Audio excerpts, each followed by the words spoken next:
नमस्कार दोस्तों, बहुत बहुत स्वागत है आपका एडुनिक की एक और इंटरेस्टिंग वीडियो में। दोस्तों, इस वीडियो में हम डिस्कस करेंगे कि आने वाले 40 दिनों में हम ऐसा क्या करें कि हमारे परसेंटाइल 97 टू 99 प्लस परसेंटाइल हम अचीव कर पाएँ हमारे जेई मेंस सेकेंड अटैम्प्ट में। गाइज़, ये वीडियो 40, 50, 60, 70, 80, 90 वाले बच्चे देख रहे होंगे। कैसे 40 परसेंटाइल वाला बच्चा 97 टू 99 प्लस परसेंटाइल ला सकता है। देखते हैं इसी जोश के संग वीडियो को शुरू करते हैं। बात करते हैं कि ये जिसके 40 परसेंटाइल है जेई मेन जनवरी अटेम्प्ट में 50 आए, 60 आए, 70 आए, 80 आए, 90 आए, वो भी मेहनत करके 97 टू 99 परसेंटाइल ला सकता है अगर वो स्मार्ट स्टडी करे तो। इन 40 दिनों को कैसे इफ़ेक्टिव बनाया जाए, आज हम उसके बारे में चर्चा करेंगे। इन 40 दिनों में आप भी 40 परसेंटाइल वाला बच्चा भी एक 97 टू 99 प्लस परसेंटाइल ला सकता है। फ्रेंड्स, इस बार का पैटर्न थोड़ा चेंज हुआ है। आपने जनवरी अटैम्प्ट में उसका देख ही लिया कि कैसा पैटर्न है, किस टाइप के क्वेश्चंस आते हैं। उसी से रिलेटेड हम बात करेंगे कि 75 क्वेश्चंस हो गए हैं अब। पहले 90 थे, अब 75 हो गए हैं, जिसमें से 20 मल्टीपल चॉइस क्वेश्चंस हैं एंड 5 हमारे इंटीजर बेस्ड क्वेश्चंस हैं। फ्रेंड्स, इस पूरे को अगर समराइज़ करें तो हमारे पास टोटल 75 क्वेश्चंस हैं एंड 75 क्वेश्चंस में से हमको 97 टू 99 प्लस परसेंटाइल लाने के लिए 50 टू 60% हमारे को मार्क्स लेके आने पड़ेंगे जेई मेंस में। मतलब अगर एक फिगर लगाएं तो 300 के 50 टू 60% होते हैं हमारे 150 टू 175 मार्क्स। मतलब हमको इतने अचीव करने हैं। फ्रेंड्स, आपने 2 साल की मेहनत करके कंसेप्ट्स थोड़े बहुत तो बनाए ही होंगे। थोड़े बहुत पे तो आपको ऐसा होगा, कमांड होगी कि बिल्कुल हाँ, ये टॉपिक्स तो मैं कर लूँगा। 50 और 60% अचीव करने के लिए और थोड़ा मेहनत करना है, ज़्यादा डिफ़िकल्ट नहीं है। 50% या 60% अचीव करने के लिए हमको जेई मेंस में 38 टू 40 क्वेश्चंस अटेम्प्ट करने हैं, 30 टू 40 क्वेश्चंस करेक्ट करने हैं। यानी अप्रॉक्स 150 मार्क्स हमको लेके आने हैं, अप्रॉक्स 150 या 160। अब अप्रॉक्स 150 या 160 मार्क्स के लिए हमको सिर्फ और सिर्फ 40 दिनों में, इन 40 दिनों में सिर्फ 30 टू 32 चैप्टर्स पढ़ने हैं। देख रहे हो गाइस, 40 डेज में 30 टू 32 चैप्टर्स पढ़ने हैं। और एंड आई एम श्योर आपको इसमें से बहुत सारे चैप्टर्स पर बहुत अच्छी कमांड होगी। आपके लिए अब आसान लगने लगा कि हाँ, मैं 40 दिनों में अगर इस तरह से मेहनत करूँ तो मैं भी 97 टू 99 प्लस परसेंटाइल अपने जेई मेन सेकेंड अटेम्प्ट में ला सकता हूँ। जी हाँ दोस्तों, आप भी कर सकते हैं। गाइज, हम डिस्कस करेंगे कि अब हमको कैसे पढ़ना है, इन 40 दिनों में क्या क्या स्ट्रेटजीज अपनानी है कि हम हमारे 40 परसेंटाइल को भी 97 में कन्वर्ट कर सकें। गाइज, सबसे पहले हमारे जो स्टडी नोट्स हैं, आपने जहाँ भी कोचिंग लगाई, सेल्फ स्टडी की, तो उसके जो आपने नोट्स प्रिपेयर किए उनको रिवाइज़ करते रहिए, उनको डेली केयरफुली पढ़िए। क्रैश कोर्स ज्वाइन किए हैं तो उनको ना वॉच कीजिए, प्रीवियस ईयर क्वेश्चंस को सॉल्व कीजिए एंड जो आपने प्रिपरेशन के दौरान क्वेश्चंस को मार्क किया था, जो आपके टीचर्स ने आपको इम्पॉर्टेंट लगे, आपने उनको मार्क किया था, तो उनको आप प्रैक्टिस करें। ये हमारे रिसोर्सेज हैं। हम स्टडी नोट से पढ़ सकते हैं, हमारे क्रैश कोर्स से पढ़ सकते हैं, प्रीवियस ईयर क्वेश्चन से भी हम हमारे चैप्टर्स को रिवाइज कर सकते हैं। जो हमने मार्क क्वेश्चन किए हैं वो भी एक हेल्प करेगा हमको हमारे चैप्टर को रिवीजन करने के लिए। Now friends, important topics. अब मेन पॉइंट आता है हमारी वीडियो बनाने का आज का, कि इंपॉर्टेंट टॉपिक्स ऐसे कौन कौन से इंपॉर्टेंट टॉपिक्स हैं जिनका जेई मेंस में वेटेज बहुत ज़्यादा है। गाइज, यहाँ पर मैंने करीबन 30 टू 40 टॉपिक्स लिख रखे हैं। इनको अगर आपने मास्टर कर लिया तो आपको कोई नहीं रोक सकता 99 प्लस परसेंटाइल लाने के लिए। हम देखते हैं। मैंने यहाँ पे वही टॉपिक्स लिखे हैं जिनका वेटेज जेई मेंस में बहुत ज़्यादा है, और ये अगर आपने कर लिए तो डेफिनेटली आप 40 टू 90 कन्वर्जन परसेंटाइल का आपका ज़रूर होगा। आप 40 से 97 99 परसेंटाइल ज़रूर लाएंगे। सो फर्स्ट टॉपिक है हमारा coordinate geometry. Guys coordinate geometry बहुत सिंपल टॉपिक है, कंसेप्चुअल। अगर आपके कंसेप्ट इसमें अच्छे हैं तो डेफिनेटली ये आपको 16 to 20 मार्क्स दे के जाएगा, क्योंकि इसके क्वेश्चंस 4 to 5 ज़रूर आते हैं इससे। नेक्स्ट टॉपिक हमारा quadratic equation and complex number. Quadratic equation and complex number is also a simple topic. And अगर आप क्वाड्रेटिक इक्वेशन को देखें तो मिनिमम हाफ डे और मैक्सिमम 1 डे में अगर प्रैक्टिस करें आप तो ये कंप्लीट हो जाएगा। इसमें थोड़े बहुत क्वेश्चंस हैं, थोड़े बहुत टाइप के क्वेश्चंस हैं एंड थोड़े बहुत कंसेप्ट्स हैं जो आपको पढ़ने होते हैं। फिर उसके बाद आता है हमारा क्लास 12 का चैप्टर नंबर 1 फंक्शंस। फंक्शंस के बारे में आपको पूरी जेई की मैथ में फंक्शंस हर जगह पे थोड़ा थोड़ा पार्ट उसका यूज़ होता है, जैसे GIF यूज़ हुआ, फ्रैक्शनल पार्ट यूज़ हुआ, फ्रैक्शनल पार्ट में कुछ क्वेश्चंस आ गए, तो ये भी बहुत इंपॉर्टेंट टॉपिक है। इसको तो आपको करना ही करना है, इसको छोड़ना नहीं है, फंक्शंस को छोड़ना नहीं है, क्योंकि ये भी आपको 4 से 8 नंबर दे के जा सकता है। फिर आते हैं हम डेफिनेट एंड इनडेफिनेट इंटीग्रेशन पर। Definite and indefinite integration guys, अगर आप इसके फॉर्मूलेज, इसकी टेक्निक अगर आप जान गए एक बार तो ये फिर सिंपल टॉपिक है, ये आपका हो जाएगा। बस इसके आपको फॉर्मूलेज याद करने हैं, इसकी ट्रिक्स याद करनी है कि कैसे क्वेश्चन को सॉल्व करते हैं, टेक्निक्स याद करनी है। सो ये भी आपको 8 से 12 नंबर दे के जाएगा, क्योंकि इसके भी 2 से 3 क्वेश्चन आते ही आते हैं जेईई मेंस में। फिर स्टैटिस्टिक्स तो आपने 11th में भी पढ़ा है, 12th में भी पढ़ा ही होगा, तो स्टैटिस्टिक्स बहुत सिंपल टॉपिक है, इसको भी आप max to max half day में कवर कर लेंगे। फिर उसके बाद मैथमेटिकल रीजनिंग से एक क्वेश्चन आता ही आता है, ज़रूर आता है बिल्कुल, एंड ये भी हाफ डे का टॉपिक है। इसको अगर आप कुछ कंसेप्ट्स हैं वो पढ़ लेंगे एंड कुछ क्वेश्चंस, प्रीवियस ईयर क्वेश्चंस अगर इसको कवर कर लिया आपने तो ये टॉपिक कंप्लीट समझें आप, आपके 4 मार्क्स इसमें पक्के हो जाएंगे। एंड सेट्स एंड रिलेशंस, ये भी सिंपल टॉपिक है, आपने 11th में पढ़ा ही होगा सेट्स एंड रिलेशंस। इसके भी आपको कुछ कंसेप्ट्स पढ़ने हैं and previous year question solve करेंगे तो ये भी हो जाएगा। सो गाइज आप देख रहे हैं सिर्फ इतने टॉपिक में हमारी मैथ कंप्लीट हो जाएगी, एंड आई एम श्योर इतने में से इन टॉपिक्स को अगर आपने कवर कर लिया अच्छी तरह तो आपके 60 to 70 मार्क्स आ जाएंगे इसमें। Guys 60 to 70 marks in topics में आ रहे हैं, तो सोचिए 97 to 99 परसेंटाइल लाना कितना आसान है। नाउ बात करेंगे केमिस्ट्री की। सो केमिस्ट्री में मैं सबसे पहले ऑर्गेनिक केमिस्ट्री की बात करूँगा। ऑर्गेनिक केमिस्ट्री में आप जनरल ऑर्गेनिक केमिस्ट्री ज़रूर करें। IUPAC नेमिंग से एक क्वेश्चन आता है, आइसोमेरिज्म से एक क्वेश्चन आता ही आता है, और ये बहुत सिंपल कंसेप्ट हैं इसके। बस आपको कुछ ट्रिक्स याद करनी है, इनकी कुछ क्वेश्चंस प्रैक्टिस करने हैं, प्रीवियस ईयर क्वेश्चंस प्रैक्टिस करेंगे तो ये भी आई एम श्योर हो ही जाएगा आपका कंप्लीट। फिर इसके बाद अगर आपको रिएक्शन मैकेनिज्म आती है तो और ही अच्छा है, अगर नहीं आती, आपकी उस पर कमांड नहीं है रिएक्शन मैकेनिज्म पे, तो आप उसको अभी लीव कर सकते हैं, क्योंकि इन 40 डेज़ को हमको ज़्यादा से ज़्यादा बेटर रिजल्ट निकालना है।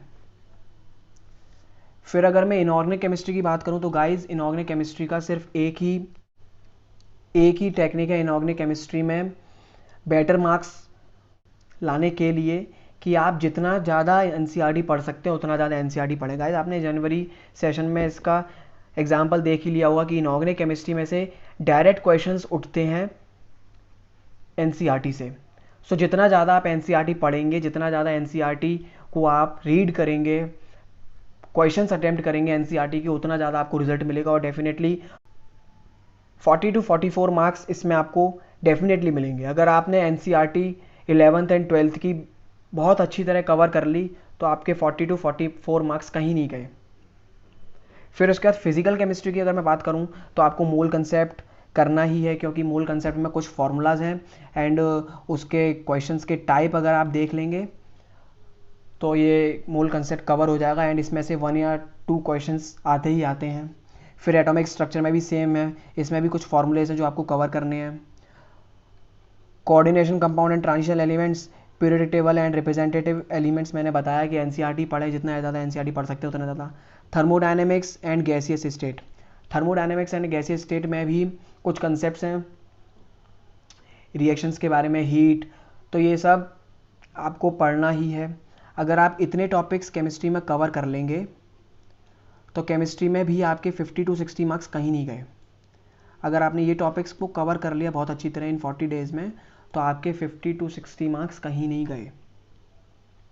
एनसीईआरटी ज़रूर पढ़िए, जितना ज़्यादा आप एनसीईआरटी पढ़ेंगे उतने ज़्यादा आपके कंसेप्ट क्लियर होंगे, उतना ज़्यादा आपको इनऑर्गेनिक केमिस्ट्री पर ट्रस्ट होगा कि हाँ मैं इनऑर्गेनिक केमिस्ट्री में 30 to 40 मार्क्स ला सकता हूँ। फिर 30 to 40 मार्क्स आ गए, फिर आपको फाइट करना है केवल 30 to 35 मार्क्स की, जो आपकी physical chemistry and organic chemistry cover कर देगी। तो आपके 30 to 35 marks physical and organic से हो गए एंड 30 to 40 मार्क्स अपने इनऑर्गेनिक केमिस्ट्री से हो गए। तो टोटल इसका 60 to 70 मार्क्स हो गए।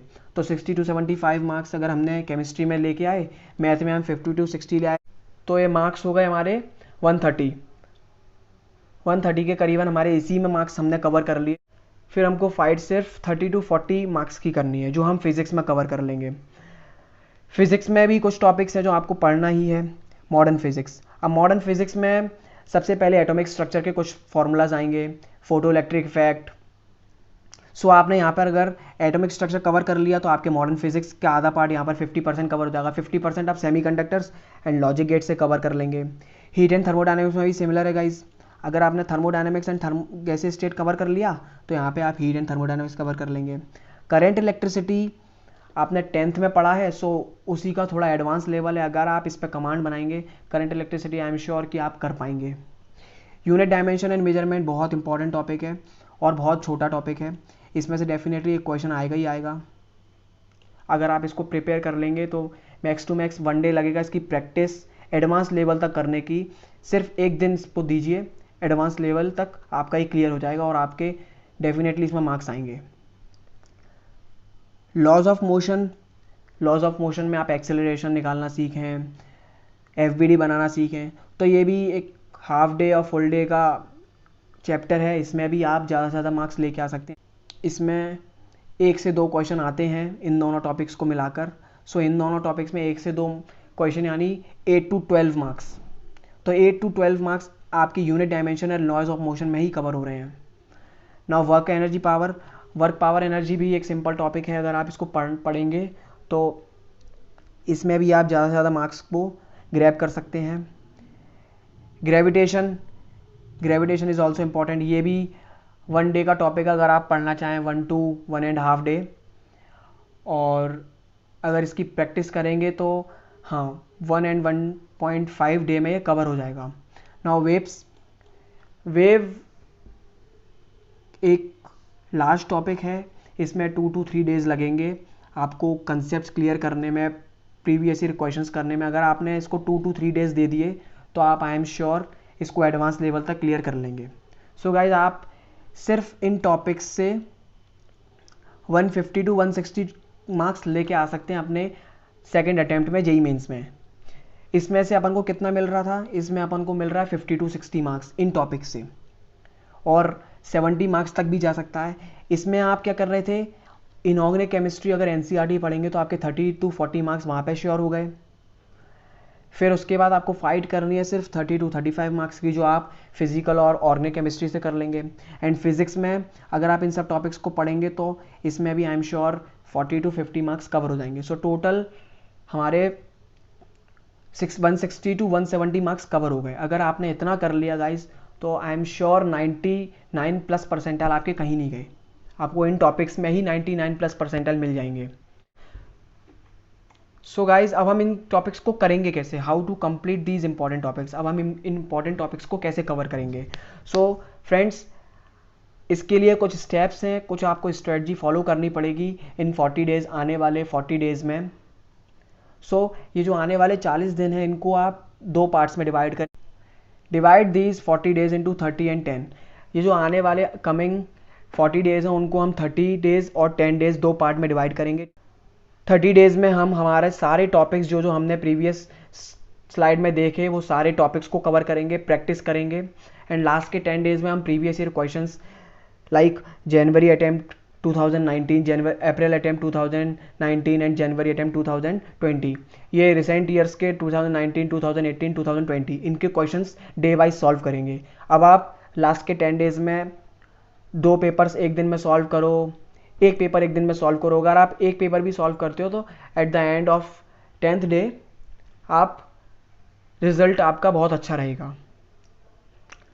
सो ये हुई हमारी फर्स्ट स्टेप। हम सेकंड स्टेप पे जाएंगे। सेकंड स्टेप क्या है कि हमको जो टॉपिक हम पढ़ेंगे वो बहुत केयरफुली पढ़ना है।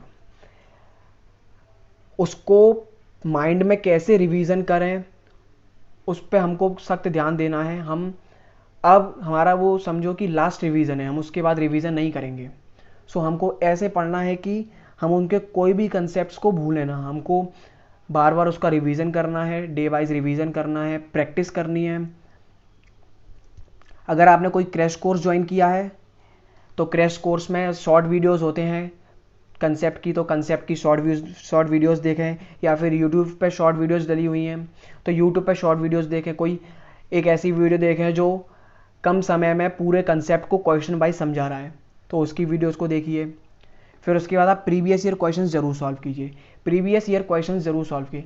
अब हम एक एग्जांपल लेते हैं। लेट सपोज हमने कोऑर्डिनेट ज्योमेट्री हमने रिवाइज़ की। अब कोऑर्डिनेट ज्योमेट्री हमने रिवाइज़ की तो जो आपने मार्क क्वेश्चंस किए हैं ड्यूरिंग योर प्रिपरेशन, जो आपने मार्क क्वेश्चन किए सबसे पहले उनको प्रैक्टिस कीजिए।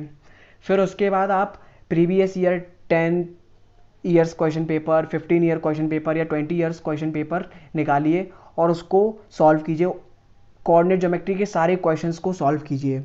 ऐसी सारे टॉपिक्स को अगर आप सॉल्व करते जाएंगे तो आपके at the end of 30 day आपके सारे टॉपिक्स कंप्लीट हो जाएंगे with your practice and with your command on these topics.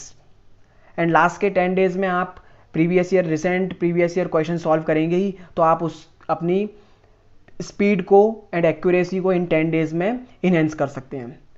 सो ये स्ट्रेटजीज फॉलो कीजिए और आई एम श्योर आपके at the end of 40 day आप इतने कॉन्फिडेंटली कह सकते हैं कि हाँ मैं भी 97 to 99+ ला सकता हूँ जेईई मेंस में। सो गाइज इसी के साथ मैं अपनी वीडियो को एंड करता हूँ। अगर आपको वीडियो पसंद आई तो प्लीज़ लाइक करें, शेयर करें, कमेंट करें एंड सब्सक्राइब करना ना भूलें। So guys all the very best for your exam and for your preparation. कल से ही प्रिपरेशन स्टार्ट कर दीजिए अपनी। सो चलिए हम अपनी नेक्स्ट वीडियो में मिलते हैं।